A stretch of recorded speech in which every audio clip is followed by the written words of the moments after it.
La soumission n'est pas une faiblesse personnelle, c'est une architecture psychologique implantée par l'autorité.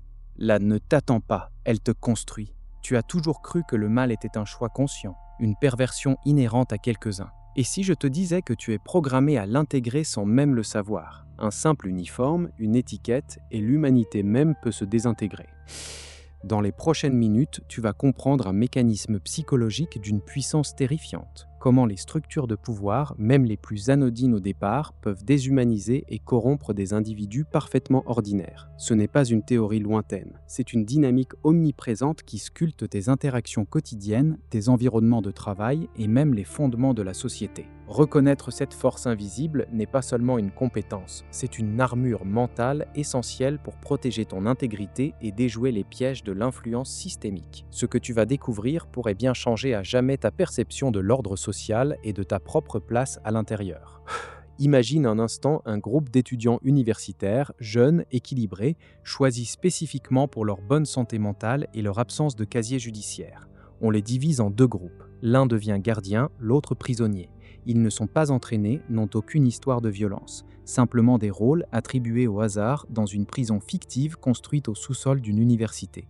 C'est le point de départ de la légendaire expérience de la prison de Stanford, menée en 1971 par le psychologue Philippe Zimbardo. Ce qu'il s'apprêtait à découvrir allait secouer les fondations de notre compréhension de la nature humaine. En quelques jours seulement, les gardiens, armés de simples matraques et de lunettes de soleil masquant leurs yeux, ont commencé à manifester une cruauté et une autorité grandissantes. Ils utilisaient l'isolement cellulaire, les humiliations, les privations de sommeil. Les prisonniers, eux, ont rapidement sombré dans la passivité, la dépression ou des révoltes désespérées et inefficaces. Leur identité individuelle s'est effacée, remplacée par le rôle dégradant de leurs conditions. L'expérience a dû être interrompue prématurément, après seulement 6 jours sur les 14 prévus, tant la situation était devenue dangereuse et psychologiquement insoutenable. Les individus n'étaient pas devenus intrinsèquement mauvais, c'était l'environnement, le système de rôle et l'autorité symbolique qui avaient libéré des comportements que personne n'aurait pu prédire. Le pouvoir des insignes, la légitimité implicite de l'uniforme, même factice, ont transformé des étudiants en bourreaux et d'autres en victimes, dévoilant une vérité dérangeante. Le mal peut être fabriqué, non pas par une âme corrompue, mais par un contexte structuré pour le générer. Pense un instant. Si des étudiants sains peuvent être transformés en instruments de l'oppression si facilement, qu'est-ce que cela signifie pour les structures de pouvoir réelles et bien établies qui t'entourent chaque jour ? La révélation la plus glaçante de Stanford n'est pas qu'elle fut une expérience isolée, mais qu'elle est une répétition constante, silencieuse et invisible, dans les coulisses de nos vies. Ce mécanisme opère dans les relations intimes où un partenaire, par un ascendant financier ou social, établit un système de règles non dites, déshumanisant l'autre en le réduisant à un objet de ses désirs ou de son contrôle. La victime cesse d'être une personne à part entière pour devenir un rôle défini par l'autre. Pense-y. T'es-tu déjà senti piégé dans un rôle où tes opinions n'ont plus de poids, où tes émotions sont invalidées, où chaque petite rébellion est punie par le silence ou une escalade de tension? C'est une micro-prison de Stanford où les murs sont faits de non-dits et de culpabilisation. Sur le lieu de travail, l'uniforme n'est pas toujours en tissu. Il peut être le titre, la position ou même l'ancienneté. Un chef qui impose sa volonté sans discussion, qui tolère un langage dégradant envers certains employés ou qui crée des clics favorisant le harcèlement psychologique, recrée sans le vouloir le système gardien-prisonnier. Les employés prisonniers se sentent sans défense, développent de l'apathie ou des symptômes de stress chronique. Les gardiens informels, souvent des collègues, reproduisent la logique du pouvoir, justifiant leur comportement par la nécessité de maintenir l'ordre ou la productivité. Le chercheur Stanley Milgram, avec ses expériences sur l'obéissance menées à l'université de Yale au début des années 60, a corroboré cette sinistre vérité. Il a montré que des gens ordinaires étaient prêts à infliger ce qu'ils croyaient être des chocs électriques douloureux à d'autres, simplement parce qu'une figure d'autorité leur en donnait l'ordre. Leur morale personnelle était suspendue par la légitimité perçue de l'expérimentateur en blouse blanche. Le mal ne se cache pas toujours dans l'ombre. Il se drape souvent des atours de la routine, de la procédure, du respect dû à la hiérarchie. C'est l'employé qui ferme les yeux sur une injustice par peur de perdre son poste. C'est le citoyen qui accepte une loi abusive parce qu'elle vient d'une institution légitime. La plupart du temps, ce n'est pas la haine qui conduit à la cruauté, mais l'obéissance aveugle et la déshumanisation progressive que permet le pouvoir des rôles. Alors, comment naviguer dans ce champ de mine psychologique ? Comment éviter de devenir un prisonnier ou pire, un gardien involontaire ?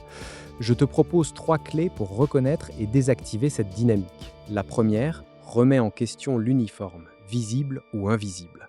Ne te laisse pas impressionner par les symboles d'autorité, titre, marque, réputation.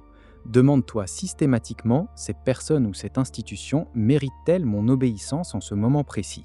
Ces actions sont-elles alignées avec l'éthique, la logique ou simplement avec sa position ? L'uniforme, réel ou métaphorique, est un costume. N'oublie jamais que la personne derrière reste un être humain. Si un gardien exige une action dégradante, le simple fait de verbaliser « je ne comprends pas l'utilité de cette demande » ou « en quoi cela contribue-t-il à notre objectif commun » peut briser l'emprise du rôle. La deuxième clé est la cultivation active de l'empathie. C'est ton antidote le plus puissant contre la déshumanisation. Face à une situation de pouvoir où tu es tenté de juger ou de minimiser la souffrance d'autrui, force-toi à voir la personne derrière l'étiquette. Si tu es en position d'autorité, imagine-toi à la place de celui qui est en dessous de toi. Si tu es en position de soumission, essaye de comprendre les pressions que subit ton gardien. L'empathie crée un pont humain qui rend la cruauté et l'objectivation infiniment plus difficiles. Pose-toi la question. Si c'était ma famille, mes amis ou moi-même dans cette situation, comment réagirais-je ? Et enfin, la troisième clé, reconnais la pente glissante. Les dynamiques de pouvoir abusives ne surgissent pas d'un coup. Elles commencent par de petites concessions, de petits renoncements, de petites justifications. Un gardien ne devient pas tyrannique du jour au lendemain. Il teste les limites avec une petite exigence, puis une autre un peu plus grande, voyant ce qui est toléré. Un prisonnier ne se soumet pas d'un coup. Il cède sur un point mineur, puis un autre, jusqu'à ce que son espace de liberté devienne inexistant. Apprends à dire non aux premières micro-agressions, aux premières demandes qui te semblent abusives ou dégradantes, même si elles sont minimes. Chaque non précoce est une affirmation de ton intégrité, un rempart contre l'escalade insidieuse du pouvoir abusif. Ne jamais justifier une petite injustice par l'idée qu'elle est nécessaire ou sans conséquence. Le monde ne te paraîtra plus jamais aussi simple après avoir intégré cela. Les uniformes, les titres, les hiérarchies, tout prend une nouvelle dimension, n'est-ce pas ? Tu réalises que chaque interaction sociale est un mini-théâtre où les rôles peuvent se rigidifier, où l'humain peut s'effacer derrière la fonction. Mais tu n'es plus un spectateur ignorant. Tu as maintenant une lentille pour percevoir les fils invisibles du pouvoir, une boussole pour naviguer dans ces courants dangereux. Tu verras les gardiens et les prisonniers partout, mais tu sauras aussi comment éviter leurs pièges. Tu es devenu un observateur critique, un acteur conscient qui peut choisir de ne pas jouer le rôle qu'on lui assigne par défaut.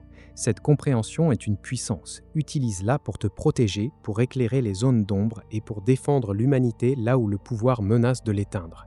Continue de questionner, continue de voir au-delà des apparences. Et si tu souhaites comprendre une autre vérité fondamentale sur la psychologie humaine qui ébranlera encore plus tes certitudes, alors n'hésite pas à explorer ce qui se cache derrière ce que tu considères comme ton libre arbitre. Tu seras surpris de découvrir à quel point ce dernier est souvent une illusion soigneusement orchestrée.